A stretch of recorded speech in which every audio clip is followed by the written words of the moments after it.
பாட்டாளி தமிழர்கள் முதல் உலகெங்கும் பறந்து வாழும் தாய் தமிழ் உறவுகளான அனைத்து தமிழர்களுக்கும் அன்பான வணக்கம்.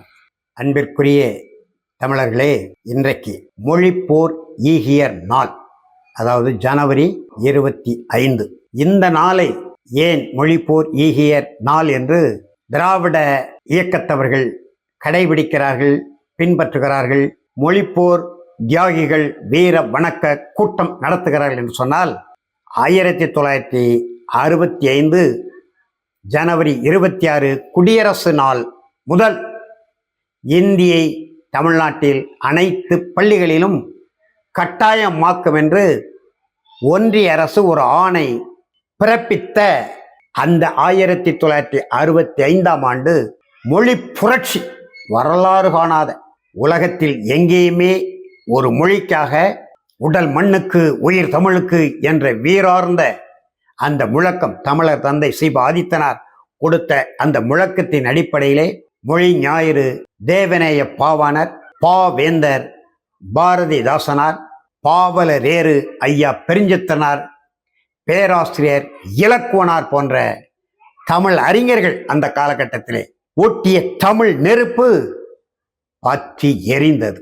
1937 தனித்தமிழ் கடல் மறைமொழிகள் தலைமையிலே சென்னையிலே மிகப்பெரிய இந்திய எதிர்ப்பு பொதுக்கூட்டம் கடற்கரையில். அந்த காலகட்டத்திலே லட்சக்கணக்கான பேர் திரண்டிருக்கிறார்கள். அந்த பொதுக்கூட்டத்திலே தான் நாவலர் சோமசுந்தர பாரதியார் தமிழ்நாடு தமிழருக்கு என்கின்ற முழக்கத்தை முன் வைக்கிறார் அல்லது முன்மொழிகிறார்.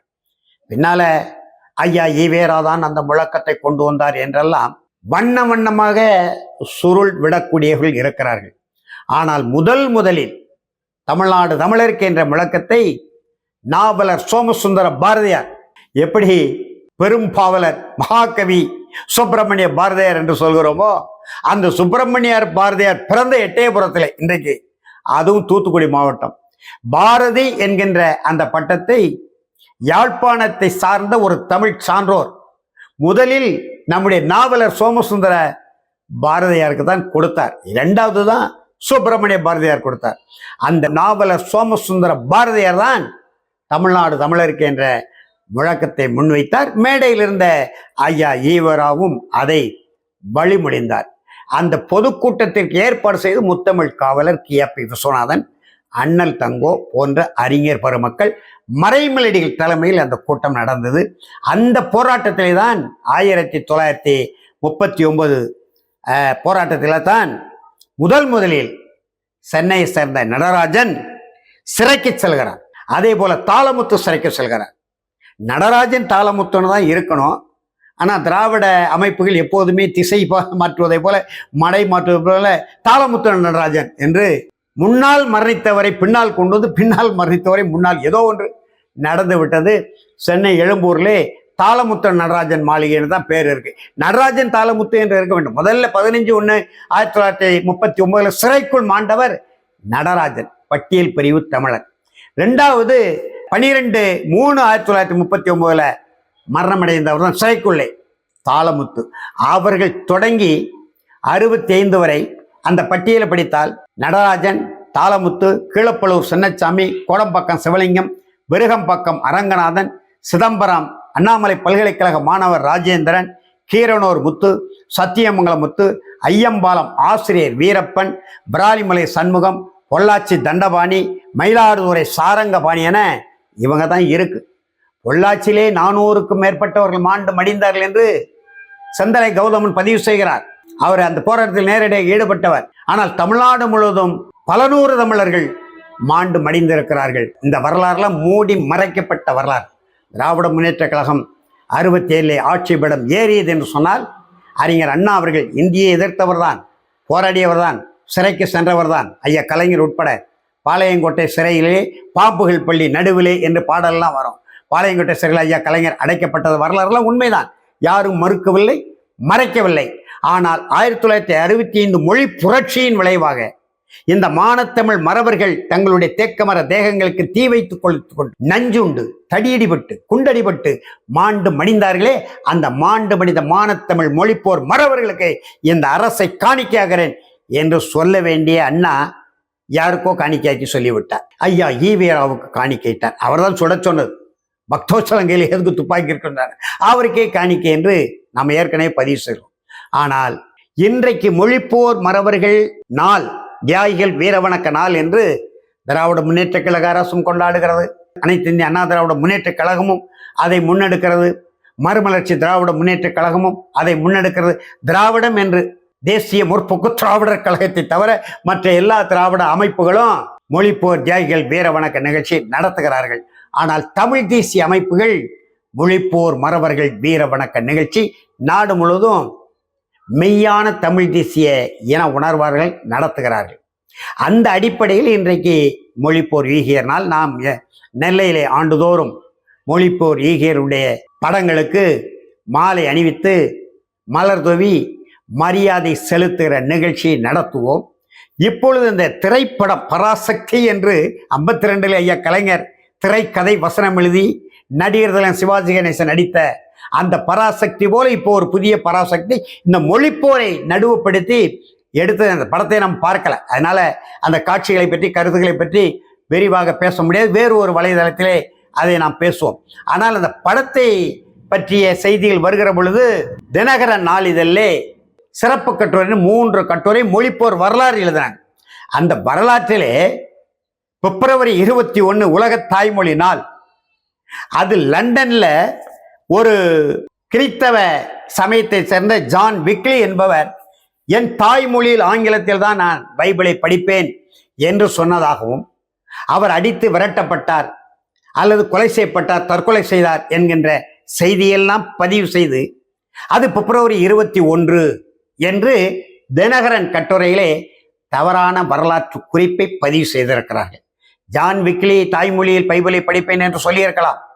அவர் மரணம் அடைந்திருக்கலாம் அல்லது கொலை செய்யப்பட்டிருக்கலாம். அது எப்படி நடந்தது என்றுக்கு தெரியாது. ஆனால் 1952 இங்க 37 தொடங்கி 39 வரை, பிறகு 40 இரண்டாம் கட்ட 40 50 வரை இரண்டாவது மொழிப்போர், மூன்றாவது மொழிப்போர் 1965, நான்காவது மொழிப்போர் ஆங்கிலத்தை எதிர்த்து 1995 2000 காலகட்டம் என்று நாம பதிவு செய்கிறோம். ஆனால் 1952ஆம் ஆண்டு டாக்கா பல்கலைக்கழக மாணவர்கள், அப்பொழுது பாகிஸ்தானோடு இருந்த இன்றைய வங்கதேசம், அன்றைய கிழக்கு பாகிஸ்தான், கிழக்கு வங்கம், இன்றைய வங்கதேச மாணவர்கள், அந்த வங்கதேச விடுதலை போராட்ட தலைவர் முஜிபுர் ரஹ்மான் ஏற்கனவே நம்ம பதிவு செய்தான், அவர் தலைமையிலான மாணவர் போராட்டத்தில் டாக்கா பல்கலைக்கழக மாணவர்கள் 4 பேர் இராணுவத்தினுடைய, அதாவது அப்துல் சலாம், ரஃபீக் உத்தீன், அகமது அப்துல், பர்கத் அப்துல் ஜப்பார் என்கின்ற 4 மாணவர்கள் சுட்டு இராணுவத்தால், பாகிஸ்தான் படை வீரர்களால் மொழிப்போர், எங்களுடைய வங்க மொழிதான் எங்களுக்கு உயிர் மொழி, உருது திருப்பி எதிர்க்கிறோம் என்று அந்த மாணவர்கள் போராட்டம் பேரணியிலே நடந்த பாகிஸ்தான் இராணுவம் சுட்டு வீழ்த்திய அந்த 4 பேர் மரணித்த நாள் பிப்ரவரி 21. 52, 72, 20 ஆண்டுகளில் வங்கதேசம் தனிநாடாக வந்துவிட்டது. அந்த வங்கதேச தனிநாட்டு விடுதலை போராட்டத்திற்கு நம்ம ஐயா கலைஞர் பேசியதான் எழுதியதான் முரசொலியிலே பார்த்தால் தெரியும். இந்தியாவினுடைய மிகப்பெரிய மாநிலமான உத்தரப்பிரதேசம் வழங்காத நிதியை வங்கதேச விடுதலைக்கு 6 கோடி ரூபாயை அள்ளி கொடுத்த தமிழ்நாடு அரசுன்னு ஐயா கலைஞர் திராவிட முன்னேற்ற கழகத்தை பேசியிருக்கார். அந்த வங்கதேசம் 20 ஆண்டுகள் கழித்து தனி நாடாக மலர்ந்த பிறகு அந்த வங்கதேச மாணவர்கள் 1952 பிப்ரவரி 21 துப்பாக்கி சூட்டில் மரணம் அடைந்த நாளை உலக தாய்மொழி நாளாக அறிவிக்க வேண்டும் என்று ஐநா மன்றத்திலே முறையிட்டு தொடர்ந்து குரல் எழுப்பி 1999ஆம் ஆண்டு உலக ஒன்றிய பேரவை, அதாவது ஐக்கிய நாட்டு சபை என்கின்ற அந்த யுனெஸ்கோ அமைப்பு உலக தாய்மொழி நாள் பிப்ரவரி 21 என்று வங்கதேச அரசின் கோரிக்கை ஏற்றுதான் இந்த நாளை அறிவித்தது.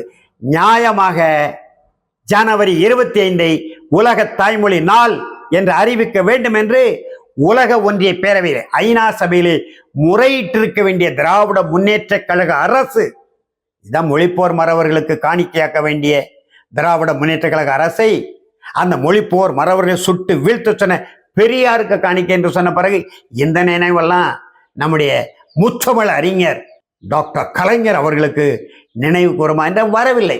வங்கதேச அரசு பெற்றுக்கொண்டது. ஆனால் நியாயமாக தமிழ் தேசிய உணர்வாளர்கள் அது மாற்றி அமைக்க வேண்டும். தமிழ்நாடு அரசு முறையிட முடியுமா என்றால், ஈழத்தமிழர்களுக்காக 2 கோடி கையெழுத்துக்களை பெற்று ஐநா மன்றத்தில் ஒப்படைத்த இன்றைய மாண்புமிகு முதலமைச்சர் மு.க. ஸ்டாலின் இதற்கு ஒரு கோரிக்கை மனு கொடுக்க முடியாதா? சரி, முடியாது என்றால் இந்திய ஒன்றிய அரசு எப்படி செய்யும்? இந்திய அரசின் ஆட்சி மொழியாக இந்தியை கொண்டு வருகிறோம் என்று இன்றைக்கும் வரிந்து கட்டி கொண்டு வரக்கூடிய இந்த பாசிச பாரதிய ஜனதா அரசு அல்லது தமிழின பகை காங்கிரஸ் அரசு மனு செய்யாது. ஏன்னா இந்தி எதிர்ப்பு போர், இந்தியை நீக்குகிறோம் என்று சொல்லி இருமொழி கொள்கையை கொண்டு வந்த அரசு கோரிக்கை ஏற்காது. ஆனால் தமிழ்நாடு அரசு ஒன்றிய பேரவைக்கு, உலக ஒன்றிய பேரவைக்கு அப்படியான ஒரு முழக்கத்தை வைக்குமா என்றால் வினாக்குறியாகத்தான் இருக்கிறது. என்றாலும் கூட நம்முடைய மொழிப்போர் மறவர்கள், மாண்டு மடிந்தவர்கள், தீ வைத்து கொண்டும் தடியடிபட்டும் நஞ்சுண்டும் 1965 86 ஒரு மொழிப்போர் நடந்தது. அதில் பல பேர் தீக்குளித்து இறந்திருக்கிறார்கள். அவர்களையும் சேர்த்து, ஏன்னா அந்த மொழிப்போர் மறவர்களுக்கும் தமிழ்நாடு அரசு தியாகி பட்டம் கொடுத்து ஊக்கத்தொகை கொடுக்கிற நடைமுறையில் இருப்பதனாலே உடல் மண்ணுக்கு உயிர் தமிழுக்கு என்று முழங்கி அன்னை தமிழ் காக்க உலக முதன்மொழி உயர்தனி செம்மொழியான நம் தாய்மொழி தமிழை நம்முடைய செந்தமிழன் சீமான் அழகாக சொல்வார். அழகாக, அருமையாக, சிறப்பாக எதை சொன்னாலும் நாம் ஏற்போம். உலகத்தில் உள்ள அனைவரும் அவரவர் தாய்மொழியில் பேசுகிறார். தமிழர் நாங்கள் தான் மொழிகளின் தாய்மொழியில் பேசுகிறோம் என்று சொல்வார். அதே போல மொழிகளின் தாய்மொழி, அதான் பாவான சொன்னார், உலக முதன்மொழி உயர்தனி செம்மொழி, தனித்தியங்கு தகுதி தமிழுக்குண்டு, தமிழே ஞானத்தின் தாய்மொழி பண்டு பாவேந்தர் சொன்னார். அப்படிப்பட்ட அந்த தமிழை காப்பதற்கு புரட்சி செய்து மாண்டு மடிந்த மானத்தமிழ் மறவர்களுக்கு தமிழ்நாடு முழுவதும் மாவட்ட தலைநகரங்களிலே நினைவு சின்னம் எழுப்ப வேண்டும். உலக தாய்மொழி நாள் ஜனவரி 25 என்று மாற்றம் கொண்டு வர வேண்டும் என்று கடந்த 15 ஆண்டுகளாக தமிழ் தேசிய அமைப்புகள் குரல் கொடுத்து வருகிறோம், கோரிக்கை வைத்து வருகிறோம். கூட்டங்களிலே, மாநாடுகளிலே தீர்மானங்கள் நிறைவேற்றி அரசுக்கு அனுப்புகிறோம். திராவிட மாடல் அரசு இதில் கவனம் செலுத்த வேண்டும். அப்படியானால்தான் நீங்கள் உங்களுடைய திராவிட முன்னேற்ற கழகம், அனைத்து இந்திய அண்ணா திராவிட முன்னேற்ற கழகம், மறுமலர்ச்சி திராவிட முன்னேற்ற கழகம், திராவிடர் கழகம் நடத்தாது. மொழிப்போர் தியாகிகள் வீர வணக்க கூட்டத்தை திராவிடர் கழகம் நடத்தாது. அது ஒன்றே போதும் சான்றுக்கு. இந்த பெரிய அமைப்புகள் என்று சொல்லக்கூடிய இந்த 3 கழகங்களும், குறிப்பாக திராவிட மாடல் அரசு என்று சொல்லக்கூடிய திராவிட முன்னேற்ற கழக அரசு இது பற்றி உரியவாறு ஆய்வு செய்து உலக ஒன்றிய பேரவை அணுகி உலக தாய்மொழி நாள் ஜனவரி 25 என்று மாற்றம் கொண்டு வர முயற்சி செய்ய வேண்டும் என்று 2026ஆம் ஆண்டு மொழிப்போர் ஈகேர் நாளில் தாளமுத்து நடராஜன் விதைக்கப்பட்ட அந்த மூல கொத்தளத்திலிருந்து தமிழர்கள் சார்பிலே அரசுக்கு கோரிக்கை வைத்து விடைபெறுகிறோம். நன்றி, வணக்கம்.